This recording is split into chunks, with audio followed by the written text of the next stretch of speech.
Welcome back to another episode of Excuse My Grandma. It's Kim and my co-host. Grandma Gail. First episode of 2024. Wow, this is really unbelievable.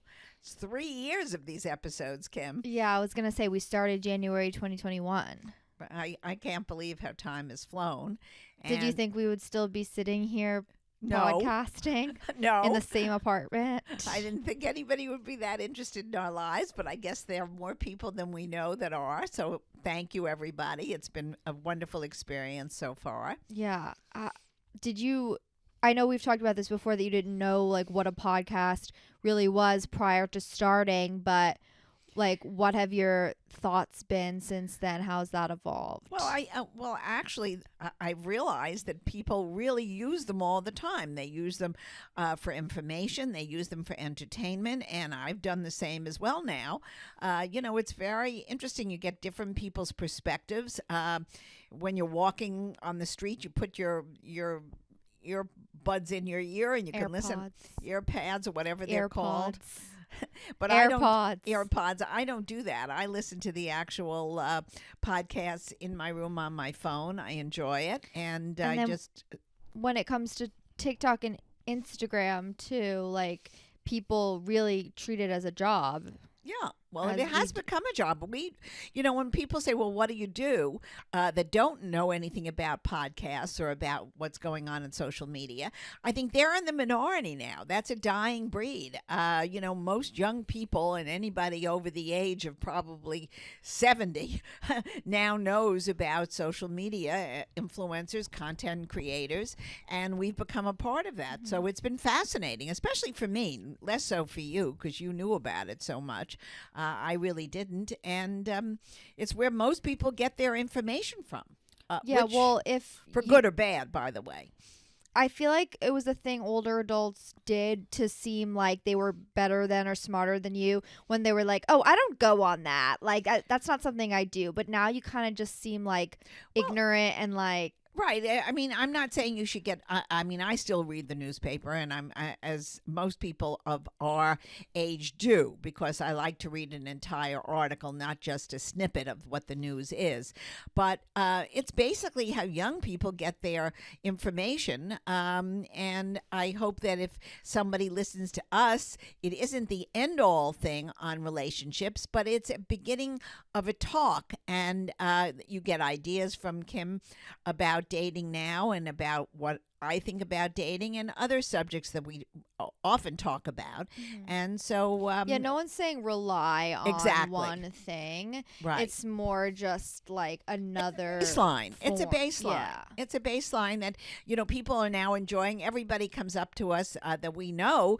Really, it's been really a wonderful reception, whether we're on the streets in New York or in Florida or wherever I've been. Actually, even in Arkansas, people came up and said, we enjoy listening to you. And it reminds them it's a nostalgic thing, yet it's a thought-provoking podcast, as well as our other vehicles that we're on, and we're glad for that. So let's talk about our New Year's Eve. Well, you could talk about yours. Mine wasn't so eventful, but I spend more time looking in my closet what I was going to wear than I actually think I spent at my activity where I went. So I'll give you first, Kim. Okay. I went to a cocktail party. A very nice woman that I've known for many years always does it. She's very inclusive. She invites everyone basically that she knows, and she has lovely cocktails and hors d'oeuvres, and you spend about, some people make an entire evening of it. And others just go in and wish people that are there a happy New Year and a healthy one. So it was very cold New Year's Eve down here. So I wore a velvet jacket and a pair of pants, and I was very comfortable. And I went with Poppy, and he actually said, I'm not going out afterwards. He didn't want to go. His Palm Beach midnight is 10 o'clock. Mm-hmm. So he said he really isn't in the mood to do anything later. I said, you know what? It's fine with me. So he made a dinner out of it, and I came home and had honey bunches of oats, which was just perfect. Yeah, it was fine. It was fine. And, we had a laugh in the beginning of the evening, Kim. Remember what happened? We you had and I. disgusting caviar. It was disgusting. I went and bought. I thought I would be funny. I went to our local drugstore, which is really more than a drugstore, and it has a whole refrigerator full of caviar, different types. So Only I got in Palm Beach. In Palm Beach, I got the most expensive little one. I saw that it was some kind of American caviar, which is fine, and I figured, all right, how bad could it be? So I opened it up for you and I to have a taste before you were going out and before Poppy and I. And I had some champagne on the side, and I thought we'd have some cheese. And I opened up the caviar, and I figured, I better taste it first. It was so salty. Even it was just really beyond. gross. I mean, it was awful. you can't buy $40 caviar. Like it's Well, but I thought I would mix it with something. also but even nobody was- like mixes it it was with sour terrible. cream in the way that you did. You made like a mush together. Like you're just supposed to take a dab of each thing. Well, it was. I didn't needed even more than a dab because the caviar was so terrible. So Yeah. anyway, it proved to me one thing: what you get is what you pay for. So, yeah, honestly. But we had a laugh out of that, and then we went off to our cocktail party, and we came home, and I watched the last remaining chapters of The Crown, which was my honestly, big I night. should have done that. No. You had fun, and tell us what I you had did. fun. I just am always like underwhelmed by the holiday in general, which we've talked about. But first, I went in West Palm to my friend's fiance's middle school friend's house. So I didn't really know anybody except for the few people that I came with. But it was a nice little dinner, and then from there, someone actually organized a party bus. Which I think is a great idea, New Year's Eve. It was really sort of do. like a limo with a stripper pole in it kind of thing. To take us 40 minutes or so to Jupiter, or it was really Palm Beach Gardens where another party was at like a gorgeous house on the water. And I didn't know many people there, but obviously it was nice and festive. They had a DJ. Oh, that's really nice. Well, that was much nicer than my night. Yeah. Did they have food up in at that party, or it was just I think cocktails? there actually was pizza. Oh, okay. But I had already eaten anyway. But Right. they definitely had drinks. Well, we know they and- had drinks because I think you were hungover yesterday. Yeah, that's definitely why we're doing the podcast from bed today. Yeah, I mean, it was fine. I definitely around midnight felt the anxiety of like, okay, everyone's gonna kiss, and it's like that like 160 seconds is awkward, where everyone's Right. like Happy New Year, and you're like, okay, Happy New Year, I'm ready to go. All right. So it was That's that. the case of being single. You can't help that. Yeah, and I don't know But why. there were other single people there, so everybody was in the same boat. Yeah, but like you don't notice that as much. Besides Valentine's Day, I think it's like the hardest single holiday. Right. I don't know why, because it's just about ringing in the new year. It's not about relationships, but I'm telling you, you have to watch. It's all about Harry Met Sally. I mean, it's become your life. I love it. it's not my life. I Right. wish it was my life. When someone rushes in, that's the thing. I feel like Well, I that was was sitting. at the end of many years. Right, it was like 10. So maybe in 10 years. Oh God! I don't hope say not. that. Don't say Um, that. I'll be in a walker. So Yeah, don't say but that. I think I realized at midnight, I'm like, I don't really want to be in this position next year. So maybe a few changes need to be made for it to be like a different outcome going into 2025, Well, maybe. and not being like, is any boy gonna text me Happy New Year? Like, I don't want to feel that way. Correct. So when it comes to wishes for this new year, are there anything that you're hoping to do or work on? Any place you want to travel to? Well, I have to tell you, this year has been 2023. Turned out it was a good year and a bad year. I mean, we had a lot of very pleasant things that we did together as a team. But then on October 7th, the Gaza massacre and terrorist incident occurred. And really, since then, I think everybody's lives have sort of changed. And things have become upside down, from the college campuses to Congress to our personal lives, and everybody realizing how precarious their situations really are in this world. So I think that would be a wish that I have for 2024, that people would stop first of all, hating each other, and try to be somewhat of a kind to one another. We're all the same under our skin. We all have the same hearts and the same desires for health and happiness, and we can approach it differently from different cultures and different viewpoints, but we still all should be looking for peace amongst our neighbors and our friends and family. So that's something I really hope for the coming year. And then I also think the political situation needs to quiet down a little, less animosity on their part, also on the candidates' parts from both parties. It's not right, and it doesn't send a signal to young people that we are really being a productive nation. So I'm hoping that changes as well. And then I'm just hoping for health and happiness for all of my family and for our viewers.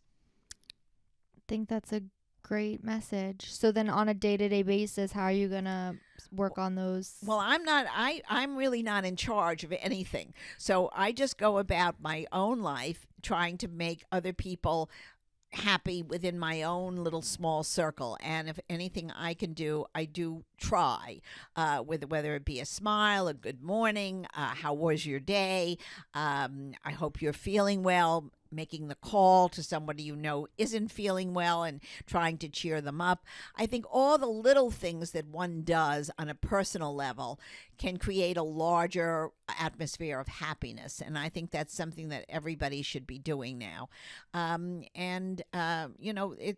Criticizing one another and picking on individual faults of a person is not productive. Look at what's good about yourself, and also your family and your inner circle. Don't concentrate on what isn't good. Concentrate on what is good, and let's try to embark on a year of more cooperation. I think that's really the word. Cooperation amongst people would be very good. And I also think we have to have a little bit of civic mindedness. I think if you see a piece of paper on the floor, pick it up. If somebody is homeless, perhaps reach out a hand, give them $1, give them $2 if you're fortunate enough to be able to do it. Hand in your coat to somebody who's cold. You have a load of extra ones if you're walking on the street. Go down in the morning and hand one to a homeless person. It really does matter. The small little acts of kindness, I think, really matter than the larger gestures. I mean, we're not a nation, but we are a group of individuals who can create a better nation and a greater, I think, life for all of us. Okay, I have a pen and paper here. Okay. And I think we should each write down a few personal little fun goals that we're going to do this year. You write your wishes in first, and I'll do my wishes. And then we'll put them in a box. And we can put them someplace safe, and then you can look at them next year and see if we've accomplished them. Okay. That would be a good thing. My first thing is less indecision, especially when getting dressed. Yeah, that's a good thing, Kimberly, since it takes you about an hour to pick out an outfit to go to a casual restaurant, and you spend less time at the restaurant than it was picking out the outfit. That's completely true, and you've seen this firsthand. And for you, it's really easy because you basically have your uniform, a white button-down shirt, sweater over it, Correct. black or white pants. It's fine. And it looks good, but I don't have a uniform. Well, I don't think you need a uniform. What I think you need to do is sort of identify colors. And if you have beige pants, you know what goes with beige pants. If you have white pants, you know what goes. That's how you have to figure it out. And you sort of, you don't buy something out of character of what you want, because then you end up with a lot of things in your closet that don't really go together. So when you're going into a store and you say, I'd like to buy a new sweater. Okay, what would look good with black pants? What would look good with my new brown or beige pants? And if it doesn't look good with those colors, don't buy it. Number 2, I want us to have almost 1 million followers. I think that's a great idea, Kim. Because that's just a big number that we can choose, so we can grow our following and our audience and feel like we're reaching more people and creating a community. I think that's a good goal. So I'll write community also. Okay. Okay. Fitness. Well, that's you like to do that. Okay, So but I want to be like bodybuilder level. oh, wow. All right. I don't know if that's going to look so good. You're 5'2", and with muscles, you'll look a little silly, but you could be in fit shape. I think that's a good thing. I'm going to write extra toned. Okay. All right. Okay. All right. I'm going to write embroidery on here Okay. You've taken up needlepoint. because I just started needlepointing and we'll see if I'm doing that next year. And I'm going to write skincare and sunscreen because I don't think I ever care about that enough. And Well, that is that important. seems and very and important. we've talked to many doctors, even in our TikToks and on our podcast, that emphasize that you really have to be careful, cover yourself, don't go out and sit in the sun without some kind of protective covering. As I've grown older, I see on my skin, I used to love the sun and sit unprotected, and I have had lots of issues. okay, and then I almost forgot a very important one. Boyfriend. Okay. Well, I think that's a good idea. I think it has to be somebody that really is serious and wants the same things in life as you do. You want a regular, nice man who really wants the same thing you want, have a family, do things together that interest you. And it's not about the nightlife. It's more about relationship and developing a relationship. I think college is over. Time to get serious. Okay, so bonus point if he's hot. Well, if he's hot, then he probably isn't going to be marriage material. But you can still have a wonderful time together. Okay, I'm going to show my little list. It's a very long list, Kim. I think a more realistic thing that you should really aim for is maybe 2 dishes that you could make professionally on your stovetop at home that you can entertain yourself as well as a friend or a boyfriend. I think just 2 simple dishes, and you can do it because we've really been cooking. I'm a disaster. Learning how to cook 2 simple dishes would be really sufficient. Is this for you or for me? I think that's for you. What could I say? Okay, I'm going to do more exercise. Okay. Walking. I really don't have very much more I want to do myself. How do you like that? I'm pretty content with my life. So All you want to do next year is walk? well, I think I think Why don't you do any business goals? my business goals. You can write money on there. My business goal: make $1 million, Okay. $1 million a year, Gross or net? million net Okay. dollars net. Okay. Okay. And perhaps, oh, here, I have something. The third thing I think I would like to do, have a product. That's it. I've done it. Okay. Those are my 3. I would also like a car if Santa's listening. But the problem with your wanting a car is you should drive better. So But I'll drive better if I have a car. I don't know. Nobody wants to be on the road when you're on the road. A classic convertible. Well, I you have could a s- always do that, but I mean, you have to be. Firstly, you have to. Where are you going in a car? To see you.